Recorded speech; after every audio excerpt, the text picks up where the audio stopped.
Est-ce qu'un Jean-Pierre Elkabbach, ça s'arrête un jour ? À la mort. La longévité, pourquoi le critiquer ? Si on a, il me semble, la jeunesse d'esprit, la curiosité, la combativité, même que beaucoup de jeunes n'ont pas ou non plus, pour faire le métier. Et puis je déciderai bien d'arrêter le moment venu, quand je sentirai moi que le moment est venu. Mais je repense tardivement à ce que disait le général de Gaulle dans une conférence de presse, tout modestement. Il dit « Rassurez-vous, je finirai bien par mourir ». Et j'ajoute, je ne suis pas pressé. Il n'était pas pressé, 63 ans de carrière, un journaliste, un intervieweur de haut vol et un patron de médias qui aura vraiment marqué l'histoire de la Ve République. On revient ce matin sur le parcours médiatique de Jean-Pierre Elkabbach, un parcours qui démarre en 1960 en stage à Radio Alger où il se découvre une passion pour le journalisme. Et nous sommes en ligne avec Julien Drey, son grand frère d'Oran, comme il dit. Bonjour Julien. Bonjour. Merci beaucoup d'être avec nous ce matin. Je sais que ça n'était pas évident pour vous de prendre la parole ce matin, mais vous vouliez nous témoigner votre amitié parce que vous perdez avant tout un ami ce matin, un frère. Je le fais pour vous parce que c'est Europe. Oui. On vous en remercie vraiment. L'Europe, pour Jean-Pierre, c'était sa vie. C'était sa vie. Ouais. Il n'était jamais aussi heureux que le matin dans son studio. Quand on allait le voir, excusez-moi, on arrivait pour l'interview où il était là avec son écharpe, son éternelle écharpe, le stabilo, sa fébrilité. Et puis on partait. Et puis après l'interview, on revenait et on parlait. Moi, mon plaisir, parce que c'était quelqu'un que je connaissais depuis 30 ans, qui m'avait accompagné. C'est un grand frère. Le plaisir après, c'était de regarder tous les livres qu'il recevait dans son bureau. Et puis mon cartable était plein à chaque fois quand je repartais. Voilà. Mais Jean-Pierre, c'était comment vous dire, une énorme humanité. Une énorme humanité. Quand il aimait totalement. Il était là, il ne comptait pas cette affection qu'il portait pour ceux qu'il aimait. Voilà. Et c'est vrai que l'Europe, c'était sa deuxième maison. Voilà. C'est là où il a été, je pense, le plus heureux. Est-ce qu'il vous donnait des conseils, Julien Drey, pour votre carrière politique ? Oh, quand on était en studio, c'était sans concession et il était d'une exigence totale. Alors souvent, il m'appelait la nuit avant parce qu'il voulait que ça soit parfait. Et quand j'avais pas assez bossé, je me disais engueuler. Quand j'avais une formule qui n'était pas prête, pas ciselée, il me disait t'as pas assez travaillé. Mais ça veut dire quoi ? Vous répétiez ensemble les interviews ? Non, on ne répétait pas parce que Jean-Pierre, il vérifiait toujours d'abord que vous seriez là le lendemain matin, parce qu'il savait que des fois je pouvais avoir une panne. Ouais. Et il vérifiait que j'avais travaillé l'interview, que j'arrivais pas à la fleur au fusil et que ça n'allait pas être un interview. Mais il n'y avait pas de répétition parce que quand le gong sonnait, je peux vous dire que c'était pas du copinage. Vous n'aviez pas le droit à la faute. Et il voulait, même si après vous lui disiez mais purée, quand même. C'était du professionnalisme jusqu'au bout. Qu'est-ce qu'il a apporté pour vous au journalisme français qui n'existait pas peut-être avant son arrivée ? C'était un bosseur, Jean-Pierre. Il était tout le temps curieux, tout le temps. Sans arrêt, il passait son temps à vous demander « Qu'est-ce que tu as lu ? Qu'est-ce que tu as lu ? Qu'est-ce que tu lis ?» Ou l'autre question, c'est « Tu as écrit ça ? Tu as noté ça quelque part ? Tu as gardé un souvenir de ce moment ?» Voilà. Il était dans une... Voilà, il était toujours en recherche, toujours en questionnement. Il était hypochondriaque, comme c'est pas permis, pire que moi. Voilà. Une curiosité insatiable, et on va en parler ce matin, évidemment. Et surtout, et c'est ça aussi sa force, c'est qu'il aimait aider les jeunes journalistes à devenir journalistes. Il a passé son temps à essayer de chercher des talents, à les pousser, voilà. Il n'était pas enfermé dans un monde de grands qui regardaient le reste des autres de leur hauteur, etc. Ouais. Et c'est vrai qu'il a fait émerger énormément de journalistes. Ici, Sonia Mabrouk, ailleurs, Léa Salamé. Et puis, François Barouin qui sera avec nous aussi tout à l'heure, qui lui doit aussi une partie de sa carrière journalistique. Il était en permanence en train d'essayer de trouver des nouvelles pépites et de donner confiance, parce que c'était ça, Jean-Pierre, c'était pas simplement y trouver, il de donner confiance. Donc, il travaillait avec eux, il regardait ce qu'ils faisaient. Il était extrêmement exigeant, extrêmement exigeant. Dur parfois même. Oui, mais c'est parce que c'était la dureté de l'exigence, de la perfection. Jean-Pierre, en interview, quand il le faisait, je peux vous dire que de la première minute jusqu'à la dernière minute, il cherchait non pas la dépêche, parce que c'est pas ça qui l'intéressait, c'est que ça soit parfait. Merci beaucoup Julien Drey d'avoir témoigné ce matin pour Europe 1. Merci beaucoup de l'avoir fait. Merci. Merci. À bientôt. Et on revient dans un instant sur toute la carrière de Jean-Pierre Elkabbach. À tout de suite sur Europe 1. Vous écoutez Culture Média sur Europe 1. Thomas Hill, ce matin, vous rendez hommage avec des archives et de nombreux invités à Jean-Pierre Elkabbach. Et on le disait à l'instant avec Julien Drey, Jean-Pierre Elkabbach a voulu aider les jeunes journalistes, peut-être parce que lui-même a connu des débuts compliqués, Julien Pichenet. Oui, vous l'avez dit tout à l'heure, Thomas, stage à Radio Alger en 1960, ça a été très court, puisque un an plus tard seulement, il est arrêté par des putschistes qui lui reprochent d'être un pied noir et un traître à l'Algérie française. Il revient en France à ce moment-là, il entre à l'ORTF, où il est écarté en 1968 pendant les événements pour avoir fait grève. Ce n'est en fait qu'au début des années 70 qu'il commence à devenir une vedette, que les Français commencent à imprimer son visage. Il présente à ce moment-là effectivement le JT de la première chaîne, c'est encore à 19h45 et non pas à 20h le JT qu'on appelle d'ailleurs Télésoir à l'époque. C'est là que sa carrière décolle. Il va passer sur la deuxième chaîne en 1972. Et puis les années 70 le verront devenir l'un des journalistes les plus connus de France, surtout avec une émission Carte sur table qu'il anime de 77 à 81 sur Antenne 2 avec son ami et collègue Alain Duhamel.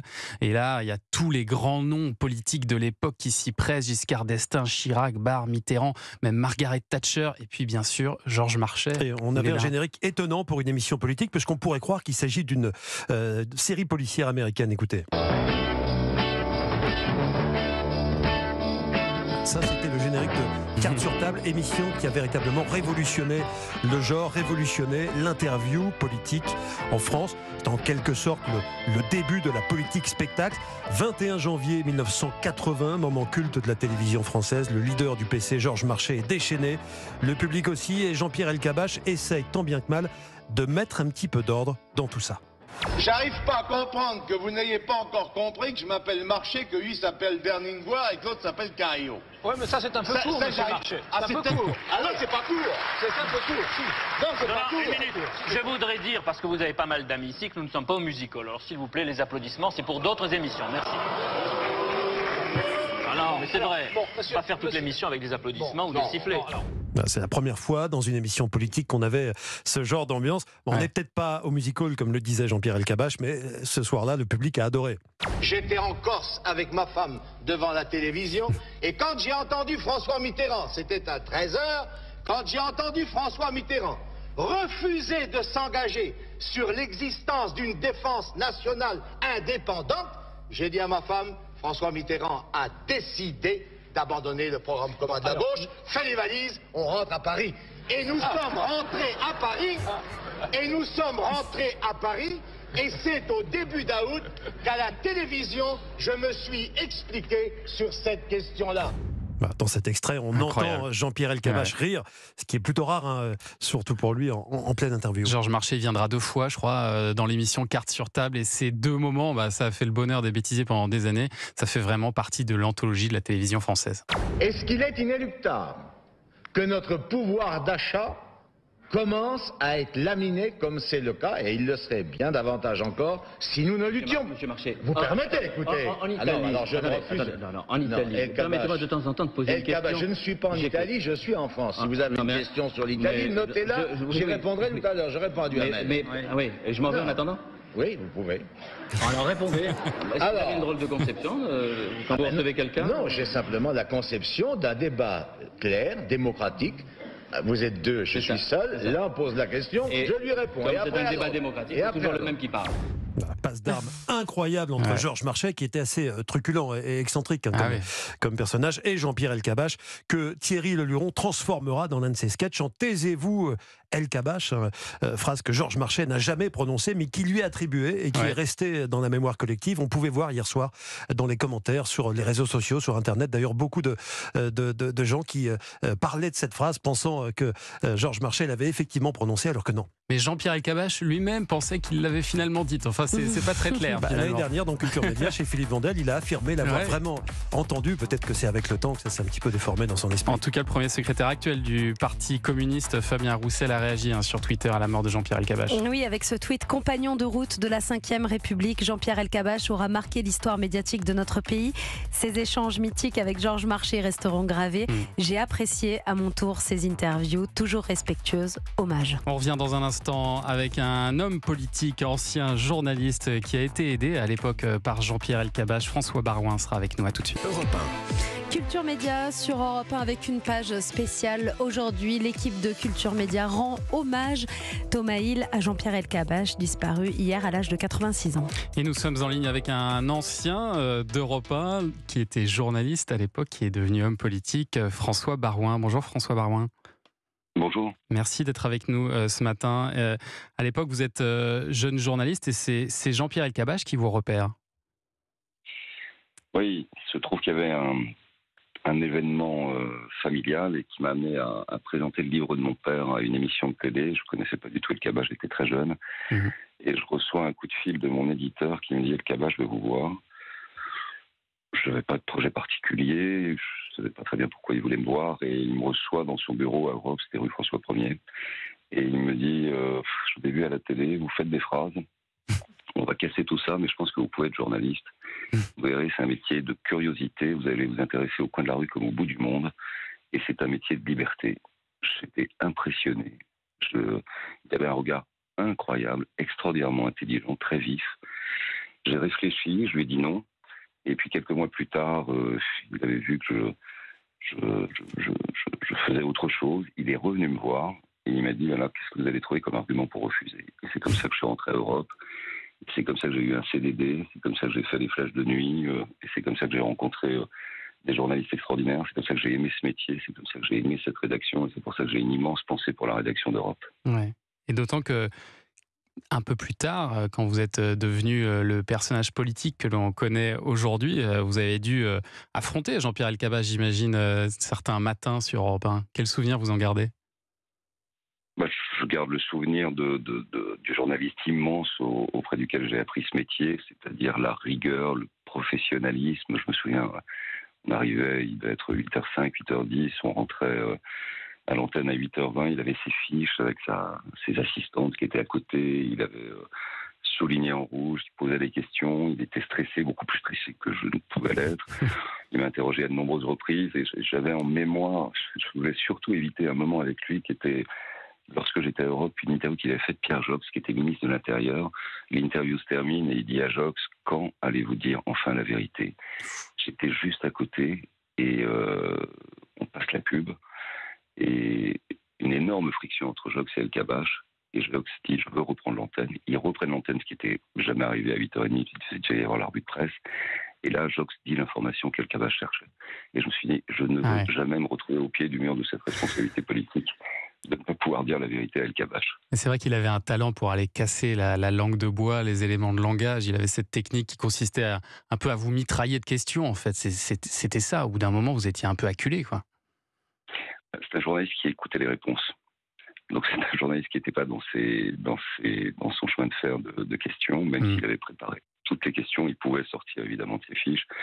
Quand il était sur le sujet sur lequel il y avait l'actualité, parce qu'il avait le sens de l'info, le sens de l'actu, une intuition extraordinaire, c'était évidemment un partenaire d'interview redoutable. Merci François Barouin d'avoir été avec nous ce matin sur Europe 1. Merci beaucoup. Merci, je pense bien à vous. Merci. On va revenir sur toute la carrière, évidemment, de Jean-Pierre Elkabbach. On a commencé à le faire. Alors, il faut parler aussi de ces années où Mitterrand est élu en 81. C'est lui qui est chargé en plus d'annoncer la nouvelle, qui n'était pas une très bonne nouvelle pour lui, Julien Pichenet, on peut dire les choses comme ça. Effectivement, 10 mai 1981, 20h et quelques secondes, le visage de François Mitterrand apparaît sur les écrans de télévision. C'était d'ailleurs la première fois qu'on voyait le visage du nouveau président de la République apparaître comme ça, donc c'était un suspense d'un genre un peu nouveau. Ouais. Et Jean-Pierre Elkabbach annonce effectivement l'élection de François Mitterrand qu'il écartera de la télévision donc quelques jours plus tard. Et Jean-Pierre Elkabbach va se retrouver, il le dit lui-même, à la NPE quelques temps avant de rebondir ici même. Parce que ça lui a valu une petite traversée du désert, hein, qui a finalement été assez courte, qui a duré une année, et puis il a fait un retour en grâce à Europe 1 après un an de bannissement en 82. Il est engagé à Europe 1 et il le doit un peu à Mitterrand, hein. Il l'explique d'ailleurs. C'était Mitterrand qui l'avait choisi, considérant que c'était un journaliste sérieux, honnête, et il souhaitait simplement qu'on me laisse travailler. C'est ce qu'il a dit dans son autobiographie. Oui, je pense qu'il y avait beaucoup de respect entre les deux hommes. Et d'ailleurs, ils ont une histoire tous les deux, François Mitterrand et Jean-Pierre Elkabbach, parce que Jean-Pierre Elkabbach l'interviewera longuement un petit peu plus de 10 ans plus tard. Et quand il rebondit sur TF1, il va laisser un petit peu de côté la politique pour se consacrer à la culture. C'est vrai, quand on dit Jean-Pierre Elkabbach, on pense tout de suite intervieweur politique, mais il a été aussi un grand intervieweur de personnalités liées au monde culturel. Et notamment dans une émission qui s'appelait Découverte, donc sur Europe 1, une émission dédiée à la culture, et la liste des personnalités qu'il reçoit est impressionnante, Julien. Oui, effectivement, des artistes, des acteurs, des stars. Louis de Funès, par exemple, j'ai trouvé ça dans les archives d'Europe 1. Nous sommes en décembre 82, un mois seulement avant la mort de la star de Funès. C'est sa toute dernière interview. Il l'a accordée à Jean-Pierre Elkabbach sur Europe 1. Écoutez. En tout cas, passer 2 heures avec vous, pour nous tous ici, c'est une joie, je vous le dis tout de suite. Et il doit y avoir souvent autour de vous un certain climat d'affection, et j'espère que vous aimez ça. Oui, c'est vrai. Et je le ressens plus maintenant, parce que la télévision m'a sûrement m'a rendu beaucoup plus populaire.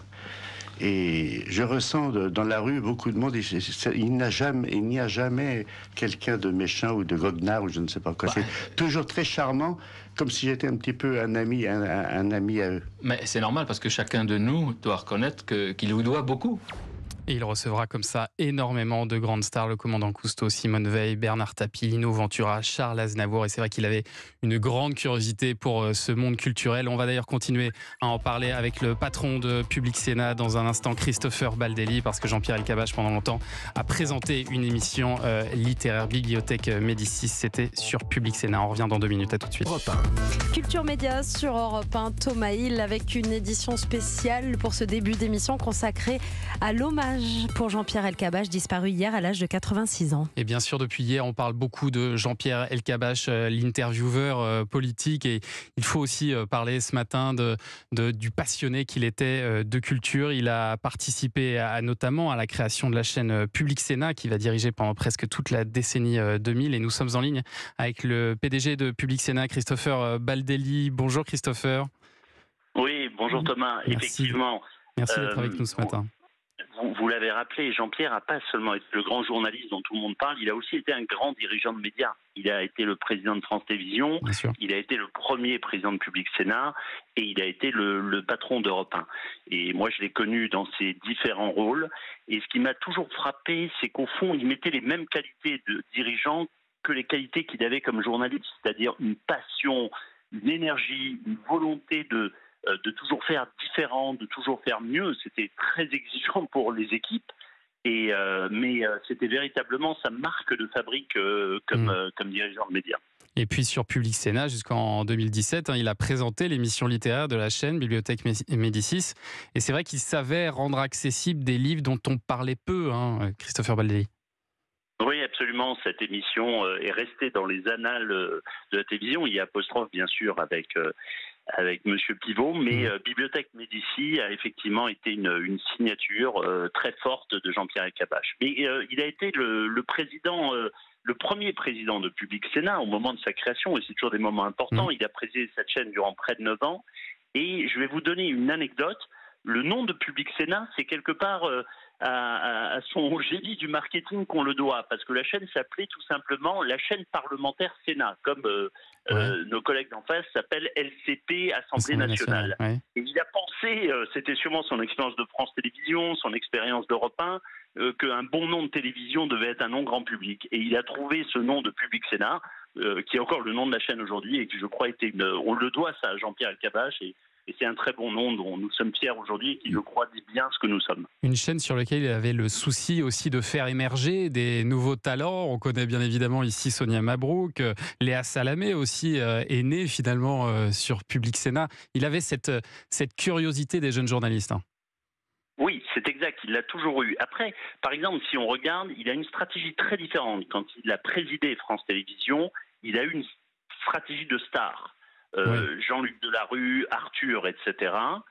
D'ailleurs, ça lui a coûté à l'arrivée quasiment son poste. Sur Public Sénat, il y a eu, sans doute parce que les moyens de la chaîne sont beaucoup plus modestes que celles de France Télévisions, il y a eu, et c'est intéressant, une politique exactement inverse, effectivement, comme vous voulez le dire, la révélation de jeunes talents. Et il s'est pas trompé. Il a recruté des jeunes et des jeunes femmes journalistes de grande qualité. On pense bien sûr à Léa Salamé, on pense à Sonia qui est sur votre antenne, Perrine Tarnot qui aujourd'hui est notre directrice de la rédaction et de l'info. Donc oui, il a fait un vrai vivier de talent de cette petite chaîne très sympathique Public Sénat. Merci Christopher Baldelli d'avoir été avec nous ce matin. Merci beaucoup. Et justement, vous en parliez de cette guerre qu'il a finalement menée contre TF1 à une époque où il devient patron de France Télévisions et il décide d'essayer de remonter les audiences. Et sur ce match avec TF1, nous sommes en ligne avec le producteur Philippe Tuillier. Bonjour Philippe. Bonjour Thomas. Merci d'être avec nous ce matin. Alors vous avez produit de grands documentaires sur la télé des années 70, 80, 90. Vous avez eu l'occasion d'interroger Jean-Pierre Elkabbach sur cette période. Quelle empreinte pour vous il a laissé sur la télévision ? Alors, ce qui est assez extraordinaire avec Jean-Pierre Elkabbach, c'est que évidemment ce matin et depuis hier soir, on parle du grand intervieweur qu'il était, mais on oublie l'homme de télévision qu'il a été et surtout en tant que président de France Télévisions.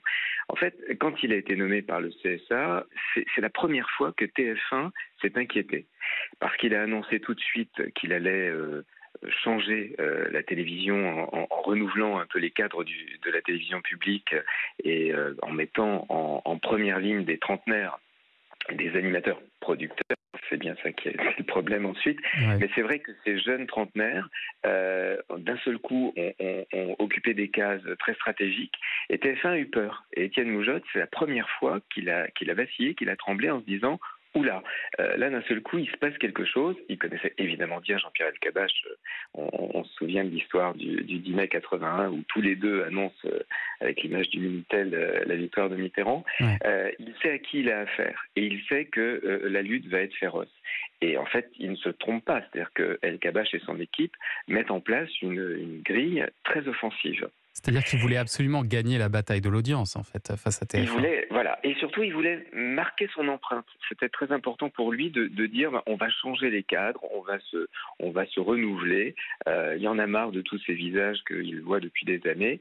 Donc, il y avait une envie de modernité. Et ça, on l'a un peu oublié, en fait, dans la personnalité de Jean-Pierre Elkabbach. Il y avait ce côté un peu précurseur, découvreur de talent. Il était totalement fasciné par Jean-Luc Delarue quand en 1994 il lui confie la matinale d'Europe 1. Il y a une fascination pour ce jeune animateur qui triomphe à Canal. Et évidemment, quand il est nommé par le CSA président de France Télévisions, la première chose qu'il fait, c'est d'appeler Jean-Luc Delarue pour le faire venir sur France 2. C'est lui qui lance Ça se discute d'ailleurs. Alors, à tel point qu'il le lance, est-ce que vous vous souvenez de la première de Ça se discute ? Non, racontez-moi. Eh bien, ce soir-là, Jean-Pierre Elkabbach est seul face à François Mitterrand, donc le président de la République. Il est en direct de l'Élysée et il termine l'interview du président en annonçant Jean-Luc Delarue, qui démarre sa première émission de deuxième partie de soirée, donc c'est Ça se discute ce soir-là. Et il dit à François Mitterrand, vous allez voir, il y a un jeune là qui démarre, c'est sa première émission. C'est totalement impossible de se projeter aujourd'hui et d'imaginer qu'un de nos journalistes dise à Emmanuel Macron, regardez le programme qui suit. Jean-Pierre Elkabbach s'était permis ça. Eh ben, merci beaucoup Philippe Tuillier, merci d'avoir été avec nous ce matin. Merci beaucoup Thomas. Jean-Pierre Elkabbach qui avait fini par être viré de France Télévisions après avoir été président des chaînes publiques entre 93 et 96 et en partant de France Télé, il a une pensée pour ses successeurs en disant il n'y a pas d'audace sans une part de risque. Julien ? Finalement, quand on résume sa carrière, on constate qu'il y a beaucoup de départs, de comebacks. Il a ironisé d'ailleurs il y a un an dans Culture Média au micro de Philippe Vandel sur le fait d'avoir été souvent viré durant son parcours professionnel. Si on résume, donc muté sous De Gaulle pour avoir fait la grève, écarté en 74 à l'arrivée de Giscard, lynché, hué sous Mitterrand en 81 et poussé donc à la démission sous Chirac en 96. Écoutez. J'ai un palmarès. Hein. Je pensais l'autre jour que s'il y avait des Jeux Olympiques des vidés, j'aurais plusieurs médailles d'or. Oui, mais non, parce que vous êtes aussi toujours là depuis 61. S'il y a une personne qui a toujours occupé le terrain, c'est Jean-Pierre Elkabbach. Je suis tombé de cheval, je suis remonté à cheval. c'est le travail. La longévité, c'est le travail. Voilà, c'est la leçon que l'on retient. Ouais. On peut toujours se relever. La longévité aussi, c'est le travail. Beaucoup de réactions, évidemment, dans le monde des médias à la disparition de Jean-Pierre Elkabbach. Réaction de Delphine Arnott, l'actuelle patronne de France Télévisions, la présidente. Hommage et respect à Jean-Pierre Elkabbach, qui ne fut pas seulement un président fort pour France Télé, mais un grand journaliste passionné et engagé. Il aura raconté la politique et le siècle comme personne et amené le débat public dans tous les foyers. Réaction également de Caroline Roux. Tant de moments partagés un peu après 8h20, les années Europe 1. Adieu Jean-Pierre. C'est vrai qu'elle était dans le même studio, dans ce studio là où nous sommes ce matin, le studio Lagardère, où l'on a passé quelques minutes et de nombreuses heures avec Jean-Pierre Elkabbach. Et puis Michel Denisot qui réagit, très sobre. Jean-Pierre Elkabbach a rendu l'antenne. Elkabbach disparaît donc un 3 octobre. Curieux hasard, c'était un jour maudit pour lui. Son père est mort aussi le 3 octobre 1949. C'était en pleine prière lors du Yom Kippour à la synagogue d'Oran. Le jeune Jean-Pierre venait alors tout juste d'avoir 12 ans. C'était notre hommage ce matin pour Jean-Pierre Elkabbach.